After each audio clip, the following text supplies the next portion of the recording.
Hi, I'm Chris James, and you're watching A Healthy Alternative. Today we're going to be talking about water fasting distractions. We're missing a piece of the puzzle. You start getting healthy and you just become a better person. We need to start focusing more on the individual.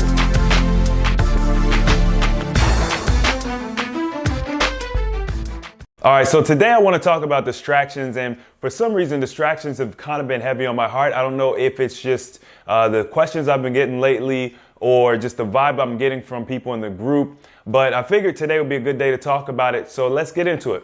All right, so when you start water fasting, you're going to experience a lot of distractions. One of the things I mentioned in a previous video is it seems like whenever you start water fasting, people want to offer you food. And this is outside of the fact that they know you're water fasting and they're trying to like save your life, you know. For some reason, the universe will just cause people to bring you food. And I don't know if this is us just thinking about food so much that we are energetically speaking to people and that, getting them to come to us, or if it's just a coincidence. But I tend to find that a lot of people on their fast are distracted by food. This is pretty easy to overcome because I think the thing that you need to realize is what you're fasting for. So for me personally, I'm fasting for health. I still fast. I just got finished doing a couple fasts this summer. And learning about the types of food that you are consuming, what is in them, how they affect your body, this all helps you kind of leave food alone, especially just for the time being. You're only fasting for X amount of days. So all it really is just, hey, I'm not going to have it right now. Maybe next week, whenever I get off my fast, or, in 2 weeks, I'll have it. And that's going to help build up your willpower, your discipline. It's going to help to, build up your mental fortitude, which is going to help you in every aspect of your life. So don't think about it just as, somebody's offering me a slice of pizza, I got to turn it down. Think of it like, okay, wow, if I can turn this pizza down, which I love, while I'm fasting, while I'm in a sensitive state, that's going to help to build up my willpower. It's going to help to build up my mental fortitude in other situations. I mean, that's a pretty serious situation to be offered pizza on your 7th day of your fast and you're doing 14 days and to be able to say no. So you should definitely pat yourself on the back if something like that happens and you're able to get past that. That lets you know that you're growing as an individual. Now, obviously, another huge distraction is just people in general thinking that you're going to die. People thinking that you're harming yourself and things of that nature. And obviously, the only thing that's really going to help you in this situation is having more knowledge about the fast than they do. So while you're very happy and excited and ready to get healthy and everything like that, before you really start getting into the deep long-term fasting, it may be a good idea to take a few weeks just to learn about fasting, learn about the process, learn about what to expect, and once again, reaffirm why you're doing it, because that's always going to be at the core of everything. All right? Now, outside of people trying to tell you fasting's bad, there's also the mental roadblocks that come along with doing fasting in a manner that is not popular, okay? The thing I think that's interesting about fasting and the fasting community is that we still have limitations on our open-mindedness. So if we're all used to doing 3-day fasts and you say, oh, I'm going to do a 30-day fast, now we're looking at you funny because you're doing a 30-day fast? No, that can't be healthy. That's got to be dangerous. There's one thing that I got to put out there, and I've probably said it many, many times before. I don't know if you guys have caught it, so I'm going to say it again. Fasting cannot hurt you, okay? The only thing that hurts you is our perception of fasting. So if you think that something that is a detox symptom is actually like a critical, major chronic disease and that it was caused by fasting, then you will perceive fasting as hurting you. But in reality, it's not hurting you, okay? I've dealt with people who have had kidney pain during fasting, rashes, stomach pains, vomiting, all sorts of things. And I get in the back and forth with people just a little bit because I don't really go too hard, but we're talking about, oh, you got to get electrolytes. You got to do all these extra things when you fast in order to do it safely. Listen, there's a lot of propaganda out there that wants you to think that you can't do fasting safely by yourself. They want you to think that fasting is okay for a period of time, but over long periods of time can be very dangerous. They want you to think that fasting's okay in certain circumstances, but you really need to talk to a doctor. You really need to deal with an expert to know what is the right circumstance for you.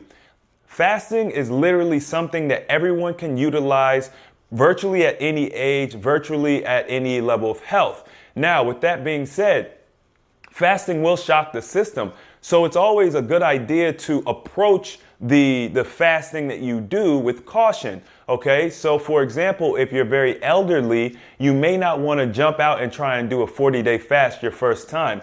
You may want to start off with just doing a fruit fast, right? Where you only eat juicy, watery fruits first. If you are massively obese, then jumping out and doing a fast 40 days probably is going to be all right for you, because you have a lot of extra weight and you have a lot of extra fluids and things like that that you can use, and you know what I mean, your body will be working.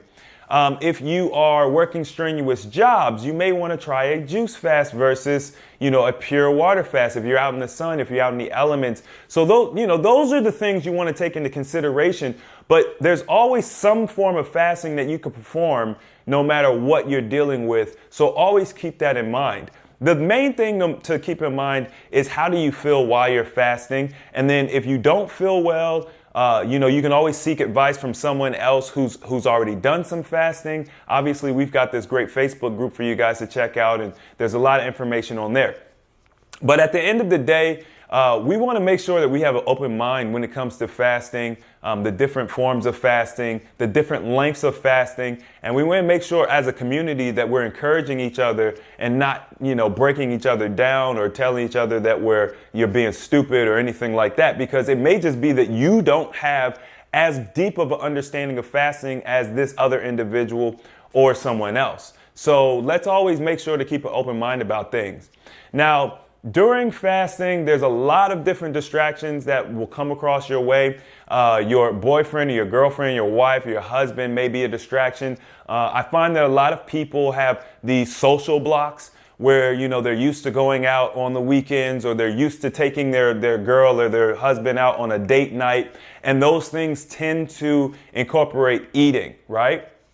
So one way to kind of combat that is to literally ahead of time plan it out. Hey, wife, hey, husband, hey, girlfriend, boyfriend, I'm going to be fasting for X amount of days. So, hey, let's go out. Let's have a great time tonight. And then I'm going to start my fast. Or, hey, we're going to wait a couple weeks before we go out. Or you could be really inventive about it and find activities that don't include food. I tend to find activities outside in fresh air in the sunlight help a lot. If you're doing a really long-term fast and you're well into your fast, it may be a little bit better to do something a little bit more quiet, a little bit more peaceful. Be creative about it. There's a lot of activities out there that you could do. Painting is a lot of fun, doing something arts and crafty, like, doing a pottery class or something like that just has nothing to do with food. Those are some great options for if you're being distracted by your spouse or your significant other. Now, for me personally, I actually experienced a somewhat unique distraction because I had a decent relationship with my foreman at work. So I let him know I was fasting. And for whatever reason, he decided to just be a complete a-hole while I was fasting. I don't know exactly why. He just really didn't like the idea of me doing it. And so that became a distraction because he was pushing me harder than he normally would, which really pissed me off, to be honest with you. So one of the things that I encourage other people to do, now for me, I'm not going to let anybody influence me, my fast and things of that nature. I have a lot of willpower, especially when it comes to what I know is right. If you don't feel like you're that type of person, you may just want to keep your fasting experience to yourself. That's going to help with, people in general trying to tell you that you're crazy or just a lot of the negative stuff that comes along with fasting. You can avoid a lot of it just by not telling people what you're doing. I get questions like, can I eat ice on a fast? Actually, I encourage you to, if it, helps you in some way, if it helps to simulate eating by crunching on the ice, please feel free to have some ice. If you're doing a juice fast, one of the things that I did personally that I thought was really, really fun was I made an icy out of the juice, and it was one of the best ices I ever had. I'm actually planning on doing a video for you guys to just kind of put together the different ingredients I use to make it. But it was delicious and it was very satiating. And of course, the actual eating motion kind of helped me and it just made me feel, I don't know, full. Just to let you know, I will probably be doing another live stream on Wednesday, this coming Wednesday. I'm gonna talk to John, make sure that it's a good time for him. And I'll be doing it a little bit earlier on in the day. The last live stream I did was actually later on in the evening around 9 o'clock. I'm gonna try and get this one done closer to the 5 o'clock, 6 o'clock time. And that is a central time in the United States. So hopefully I can get a couple new people on there, but just make sure to mark your calendar for the around that time, 5, 6 o'clock. If you're on the Facebook group, I will give you the definite time before I do the live. And I just want to check with John and make sure that would be a good time for him. But anyway, I'm going to go ahead and close this one out. I appreciate all the support on Patreon. For you guys who have ordered your bracelets, if you haven't got your bracelets and you ordered them early on, make sure to send me an email at ahealthyalternative2016@gmail.com. All right, that's the Healthy Alternative website email. And I want you guys to let me know that you have not received your bracelets because a couple of people haven't got them yet, and you should have them by now. They were shipped out more than 10 days ago. So if you haven't received them, let me know so that we can work out what the next step is. I'll probably be shipping out a new one to you. I don't know exactly what happened, but the post office kind of screwed me. Anyway, make sure you guys are grabbing these shirts. They're beautiful. They're wonderful. People love them. If you enjoyed this video, don't forget to hit the thumbs up button. If you want to see more videos like this, don't forget to subscribe. And as always, the application of knowledge is power. And I will see you guys next time.